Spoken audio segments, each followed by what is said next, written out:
So if you embody those things, you're bringing the good stuff, you treat your person that way, they're going to feel it because they're going to pick up on your energy. So that's number one. You are listening to The Alzheimer's Podcast with Mike Good of Togetherness, your number one resource for practical tips and insights, empowering you and your family to live well with Alzheimer's.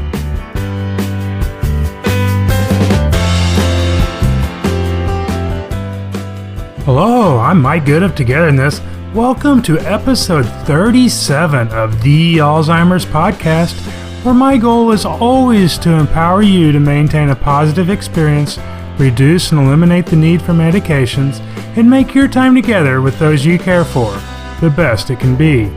Today we have another episode of Navigating Rough Terrain with the Dementia Sherpa, Christy Turner, the Dementia Sherpa, and I will continue our 6-part series on knowing the signs of when it's time to intervene or get professional help.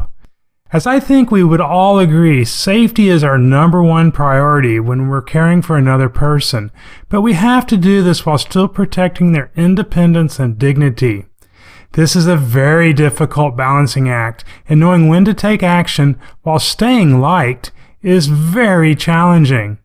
In this episode, Christy will be sharing strategies to help you know when it's time to take action due to diminished safety awareness and impaired judgment. Christy Turner is a Certified Dementia Practitioner, Certified Dementia Care Unit Manager, and Cognitive Stimulation Instructor. She has run award-winning memory care communities in assisted living and skilled nursing levels of care. Using her 16 years of experience and working with over 1,100 people living with dementia and their families, she's developed a system that helps families move from crisis management to confidence. Hello, Christy. Welcome back for another episode of Navigating Rough Terrain with the Dementia Sherpa. Hi, thanks for having me back. In our last episode, Christy, you shared 5 main areas with associated signs to help our listeners know when it's time to intervene or get professional help. The first category or area on that list is diminished safety awareness and impaired judgment. Is it first by chance or is there a reason? I don't think it was any particular reason. I think for me, my orientation is always, people think, of course, memory loss and dementia, and I am always thinking safety first, because we just always need people to be safe. Then we can help them, but we can't do that if they're not safe first. So, Christy, would you like to just go ahead and share with us what you mean by diminished safety awareness and impaired judgment in this situation? Sure. So when I'm working with private clients, I like to ask 2 questions. Well, I ask more than 2 questions, but related to safety, because I just think they're so illuminating. So one is I'll ask folks, if you really didn't feel good, like if you felt like you were having a heart attack, what would you do? And the answers are sometimes just really amazing. And this is one of those questions that's really helpful for families that are trained to determine, should my person still be living independently? Are they okay to be home alone while I'm at work? Or, that type of thing. And I just remember this really sweet lady, I asked her that question and she said, "Oh, I'd wait for my daughter to come." And I said, "Well, you mean like you'd call her and have her come?" And she said, "Oh no, she comes every Tuesday afternoon." Oh no. I was like, okay, well, that's going to be pretty bad if it happened on Tuesday night, right? So the answer, of course, that we're looking for is call 911. And it's not just the correct answer that we're looking for, but also how long does it take somebody to come up with the correct answer? Because, when I'm talking to people, these are literally the last 2 questions I ask. So at that point, they have experienced this as a pleasant social visit. And just to give listeners an idea, so far, knock on wood, I have a 100% rate of people saying to me at the end of a visit, "Oh, thanks so much for coming by, honey. Come back anytime." So that's how not stressed people are when I'm assessing them. So if they're really relaxed and feeling like life is good and comfortable, and they can't come up with call 911 as the right answer for what would you do if you thought you were having a heart attack, imagine what kind of answer they're going to come up with if they really do feel like they're having a heart attack, if they're feeling stressed, if they're in pain, right? And none of us make great decisions when we're really feeling stressed or feeling in pain, but there are some things that we do need to have ingrained in us in order to keep us safe, and that would be one of them. So that's why I asked that question. The other question I like to ask is, what would you do if there was a fire in your house? And the correct answer, of course, there is get out. And a lot of times we think, call 911. No, get out, then call 911. And so I've had people tell me, well, I guess I'd look for a towel so I could put it out, or, that type of thing. So that's why I think safety is a big deal. Yeah, I think I would have told you, well, it depends on the size, and I'll probably try to grab my fire extinguisher. Well, you're just still a puppy, so I'd probably accept that answer from you.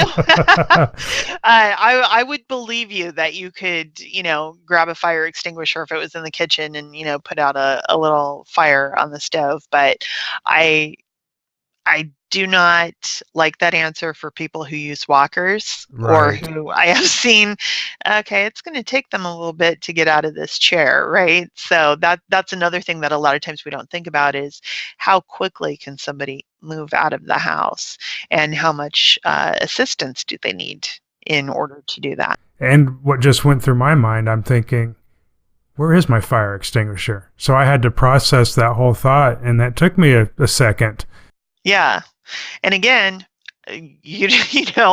there's nothing going on, right? Right. There's not a fire right now. Exactly. So, yeah. And I think for our listeners, though, we want to talk about, being prepared. I think there's I always tell people there's preparation in case something happens. There's prevention to try to avoid it if it does happen. And then there's how you're going to respond if it does happen. So I always try to talk about those three things. So safety helps people stay independent in their homes, because you were talking about people who are still living at home. Mm-hmm. And we really, while we want to keep them safe, we want to be careful not to restrict their independence and their individualism, right? So that's a fine line. Yeah, so safety should never be confused with imprisonment, right? Exactly. Those are two totally different things. So, I think that we can support people being safely independent by looking at things like, judgment, right? Because that's what that comes down to on those two questions is their judgment intact enough to be able to be independently safe at home. But just things like deadbolt on the door, that can cue someone that they need to ask who's at the door first, right? Of course, they would need to remember to use it. So that's something else. But there are also, in-home care agencies that can come in and do chores like dishes, laundry, help, somebody with writing out their checks so that they can sign them and get them into the envelope, putting the stamp on them and that kind of stuff. So there are different ways to support people in order to stay safely at home. Now, that doesn't sound like a big deal for somebody from an in-home care agency to come do, but think about if somebody just had, let's say, 4 hours of support a week, just because they needed laundry done and maybe some meals cooked so that they could microwave them, but those types of tasks kind of took a lot out of them physically. That could be the difference between somebody needing to move into assisted living and being able to stay at home independently. And we're only talking about 4 hours a week, right?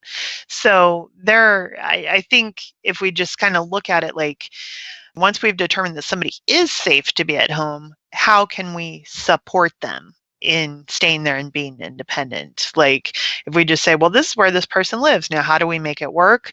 Then that's different than, should we move, should we not, and kind of opening that can of worms.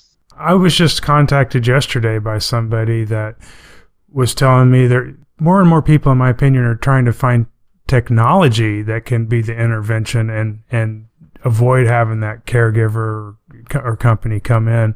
And I feel like that's a huge risk, because if a person can't remember to take their medications on a daily basis, and this person's concerned that an alarm going off, a reminder alarm, they won't know what that reminder alarm is. That tells me that it might be time to get help. Do you agree? I absolutely agree. I think technology can give us a false sense of security. Right. So just that was a great example that you gave. I'm thinking of when I was a memory care director, for example. So every room or apartment has what are called call lights, right? And so that's so somebody can request assistance when they need it. And some places also will give residents a necklace to wear that has a button on it, so they can just push the button no matter where they are. Well, for a lot of memory care communities here in Oregon, we can get a waiver on that so that we don't have call lights in rooms. And the reason why is because that just becomes a trip hazard, or possibly some type of hazard, because people don't know what it's for, right? They're just not oriented to, because who among us has a call light system in their home? Right. Nobody. We just don't have that. And that's the same thing with those pendants. Is we go, okay, well, great. If something happens, they can just call for assistance. Do you know what? Lifeline, which is like, I think, the largest provider of those pendants, now has a pendant that actually has a motion sensor on it, so that help comes when it detects that somebody has fallen. Right. Why did they have to develop that? Because people would fall and not use the button, because either, in some cases they might be unconscious, but also because they just weren't oriented to the fact that they needed to push a button. So I do think technology can be dangerous in that sense of giving us a false sense of security. Right. For sure. And that's a great technology, that change in elevation detection. I was happy to see that when they came out with that. But one thing you're kind of touching on is that by being able to get a waiver for the call lights, you're able to change the environment rather than trying to change the individual. And I think a lot of our listeners and our care partners at home try to change their loved one rather than making changes to the home itself. Mm-hmm. Like removing trip hazards, like changing paint colors, like there's these many different things you can do to make the home safer. Right. I think you have a guide for that, right? Yeah, absolutely. That has a lot of great tips in that. I just always come back to this. If we were able to change the person, then we wouldn't be talking about dementia. True. Because when somebody has dementia, their brain is under attack. If they could change, I promise you they would. No question in my mind. They would absolutely change. They would do whatever it takes. But because of the nature of the process and what's happening in their brain, they're not able to do that. So we can, kind of should all over ourselves, right? They should be able to do this. They should, and it's not going to matter. So all that does is just frustrate us. It's just much more effective and much less frustrating to make the changes ourselves into the environment or to our approach and get a better outcome. True. I believe on your website, Christy, you have an article specifically on dementia safety awareness and impaired judgment that ties to your list. And I'll put a link to that in the show notes for our listeners. Now, but there are several items on that list. Can you talk to us about a couple or two or three of those items? You mean signs of diminished safety awareness? Exactly. Yeah, absolutely. So one is it's called wandering, which is actually recognized now as more of a pejorative term. And the reason is because people who are living with dementia typically are not wandering. And wandering just seems like, oh, it's pretty aimless, right? But usually they've got someplace in mind that they think they need to be. And so they're not going to dawdle necessarily, but so just kind of take wandering aimlessness as, the the popular vernacular. Right. I need to move about for some reason. Exactly. Maybe I just want to go for a walk and get some fresh air. Right, exactly. But if you don't know where they're going and they get disoriented or confused about where they are, that can be a problem. Exactly. Letting strangers into the home. This is a story I tell all the time where I had a client who lived in a rural area. She opened the door for a man she'd never seen before who was there to sell her a side of beef for the bargain price of $1,200. She cut that check, and her granddaughter came the next day to help her pay bills, and which she'd been doing for a couple of months. Discovered what happened, went and looked in the freezer. She had about $300 worth of ground beef. Oh, no. Which, okay, $300 a ground beef, that's nice, but that's not $1,200 in a side of beef, right? Right. So letting strangers in the home, that's not good. Unsafe driving, and I think the article you're referencing actually does have a link to that quiz, so you can figure out if that's a situation that you need to look at in your family. In that quiz you actually mentioned in our last episode, but that was a quiz to help care partners know if it's time to help their loved one stop driving? Right. Okay. Exactly. And then, so another sign of diminished safety awareness or impaired judgment is leaving a burner on unattended, leaving pots or pans on the stove unattended, where, and we've all walked away from something and forgotten about it, but I'm talking about like it's catching on fire. I actually had a client who loved to cook, and she had copper bottom cookware. Mm. I did not know this, but I did after this experience. That liquefies. Oh, wow. Yeah, I had no idea. Not only did it liquefy, but then it scared her. When it started happening, she took the handle and jerked it. Oh, no. And it burned a hole in the vinyl on the kitchen floor. Oh, God. Yeah. And like the glorious outcome to this story is she was not injured. Oh, thank God. She must have had a mitten on, or must have had a good safety handle. Yeah, it did. And the, nothing hit her foot. Right. But again, she was so frightened, she just flung it into the sink. So, nobody was hurt, but there was a hole in the floor. That was really scary. And blessedly, it was not a gas stove. So she just, turned off the burner and called her boyfriend. Okay. But, obviously that could have had a bad outcome. And from that point on, she never used the stove again. You hear a lot of families wanting to put shut-off valves and stuff on their stoves, and it's actually not an easy thing to accomplish, unfortunately, but you can contact your gas company and see if they can assist you. I know that. You can do that. You can also get knob covers that are safety knob covers that make it very difficult for somebody to turn on the knobs. Right. Or you can just pull the knobs off altogether. We've talked about this before, addition before subtraction. So like in my client's case, she loved to cook. She was passionate about it. So we looked at no-bake recipes. We looked at what could be safely done in the microwave. What could you make with fresh ingredients that didn't require any cooking?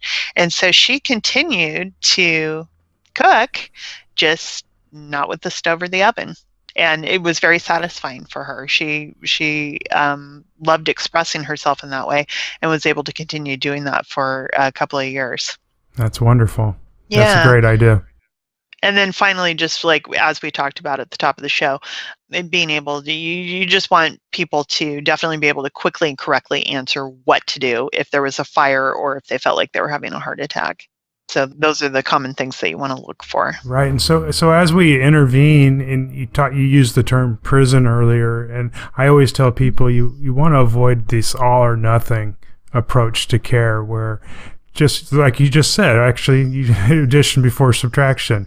Rather than taking all the cooking away from mom, we adapt and we make it safer so that her or dad, if he's the cook, can continue doing what they love to do.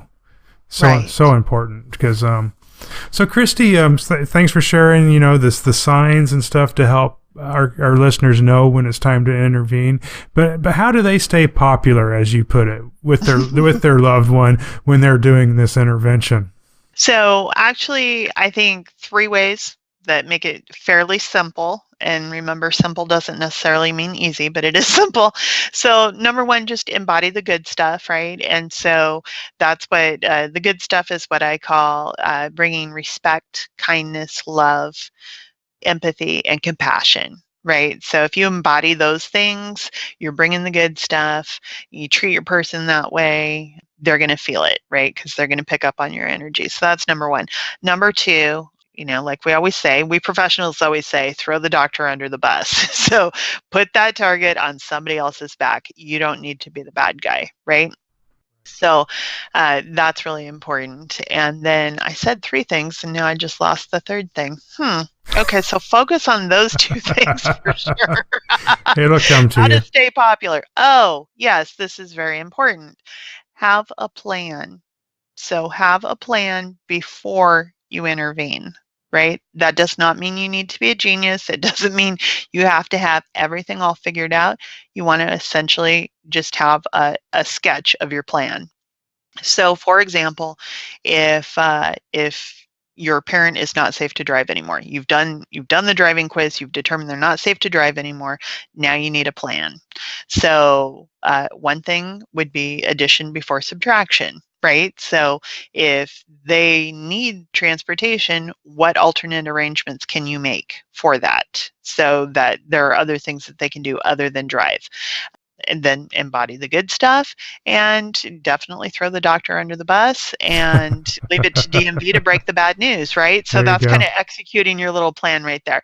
And of course, other professionals are always available to you too. So you can reach out for professional help as well, beyond a doctor, somebody like me, somebody like Mike, where they can kind of guide you through the process.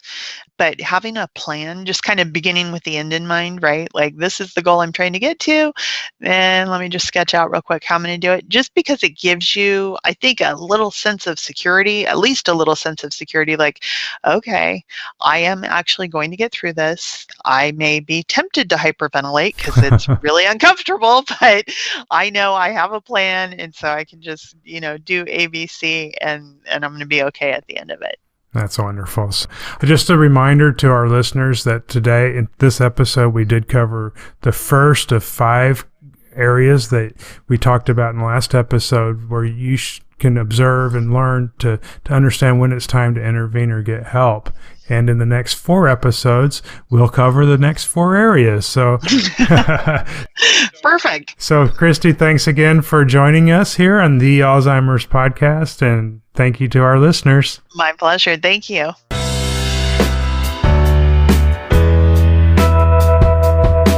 This concludes our conversation with Christy Turner, the Dementia Sherpa, right here on the Alzheimer's Podcast. Be sure to subscribe so you don't miss an episode, and I would love to hear from you. You might be surprised by how little feedback I get from listeners, so just know that any positive feedback helps me continue this podcast. Thank you, and bye-bye. You've been listening to the Alzheimer's Podcast with Mike Good of Togetherness.